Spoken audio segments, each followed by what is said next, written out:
Hello, my name is Daniel Garner. I also have a spiritual name, Diwakar, and I have been learning some meditation techniques and yoga techniques for the past week that have helped me tremendously.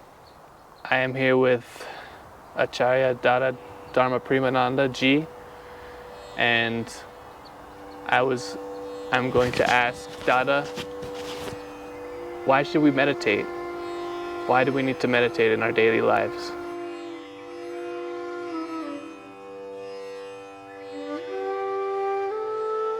Meditation is a way to get in touch with yourself. We, in our day-to-day life, are engaged so much into others.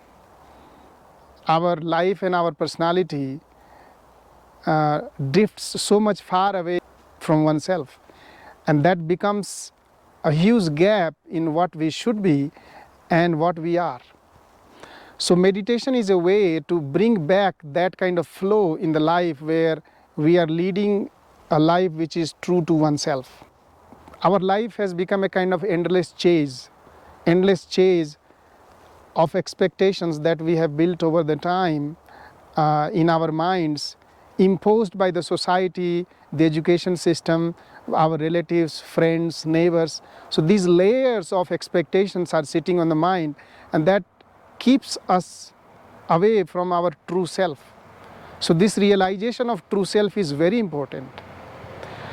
And it is directly connected to two things in our life. One is that our level of efficiency, our level of potentiality becomes very subsided if we somehow don't realize our true potential. Because all of us, we have some kind of unique gift. We see different creatures, animals, birds, plants, human beings, and everybody has been given with some special qualities, some special thing which others do not have. And we need to harness, we need to tap that potentiality hidden in all of us. There is no need for anyone to feel rejected or having a complex in the mind that I don't have certain things or I have so many things. So this have and have not kind of feeling is so much drifting away from our true self. So meditation is definitely a way to become a true oneself and realize one's true potentiality. Self-realization does not mean that you go and realize the things yourself. Rather, the meaning of self-realization is that you start to know oneself, yourself a lot. If I know myself, what exactly I am, if I know my personality dimensions, then I know how to put myself, present myself before the society. This enhances my potentiality and my perception from the point of view of others, and I realize my full potential through that process. So all this happens only if we are able to meditate and get back in touch with ourselves. Meditation is definitely not something which has been realized and understood today. It is something which people have developed over the time. Knowingly or unknowingly, we all are meditating. Some people meditate on food, some people meditate on their studies, some people are meditating on doing something nice in the life and what not. I mean, you'd understand.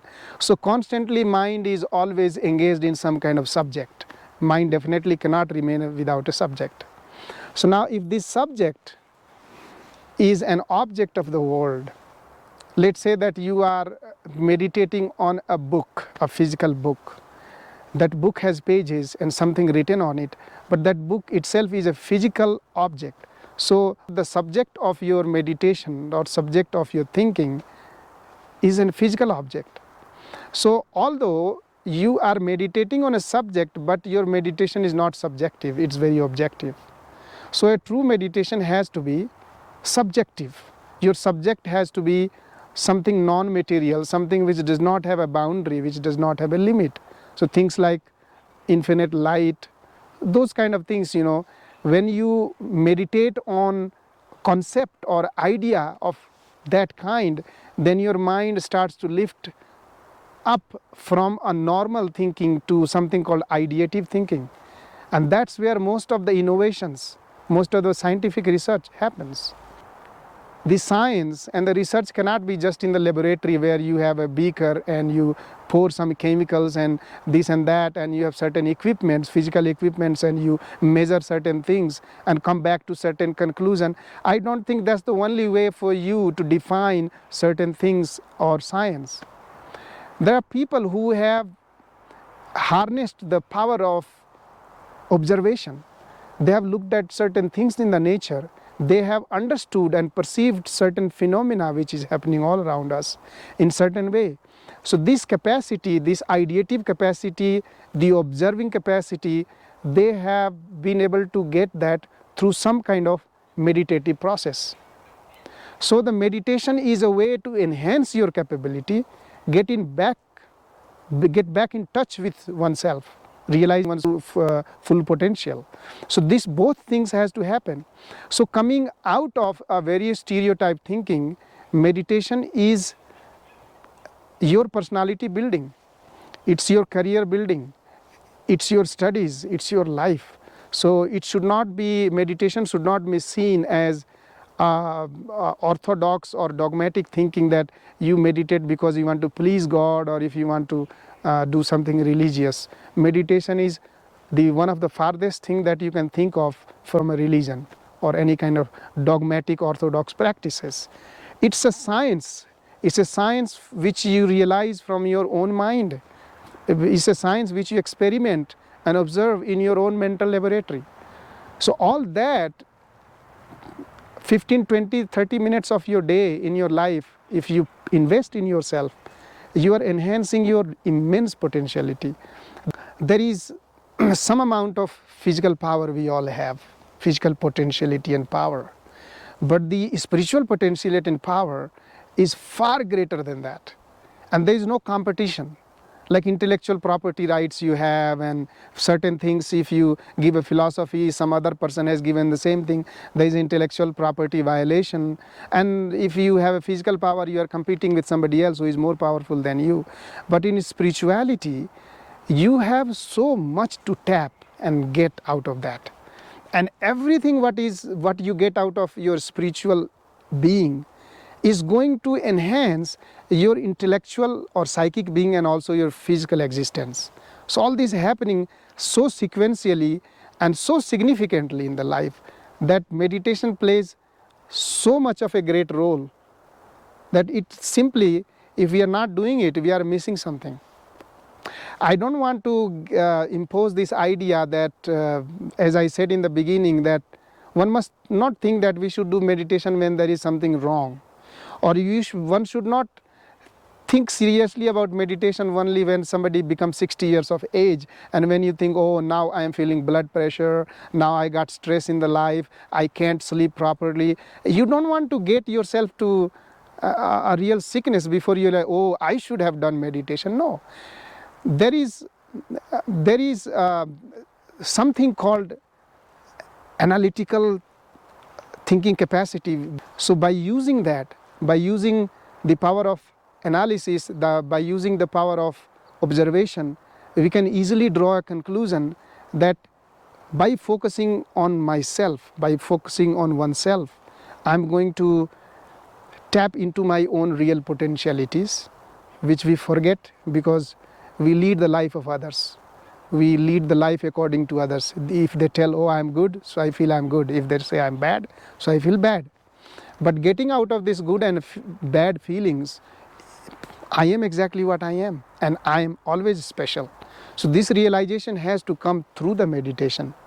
The other thing is that a person, one who is so much deeply in touch with oneself, knows exactly how to conduct oneself in the society. That's self-realization. And through that self-realization, a person who has achieved the level of self-realization can go beyond oneself and relate much better to other people in the society, can communicate, interact much better with other people in the society. So all that is enhancement of one's personal and social personal lives. So this is the power of a spiritual power of meditation, and we must get into that. It's purely something which is deeper inside of us.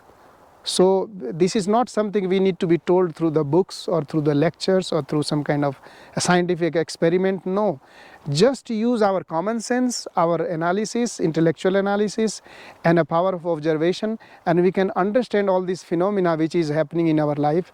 And meditation is the best way to get in touch with all of that. One could be following any religion, one could be following any kind of lifestyle, do whatever you are, but meditation is a way to enhance what you already are.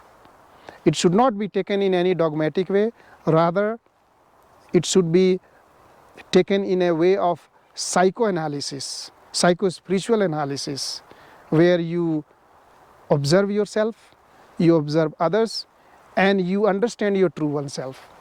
And also to use that knowledge to enhance one's existence in the society with others. And not to talk about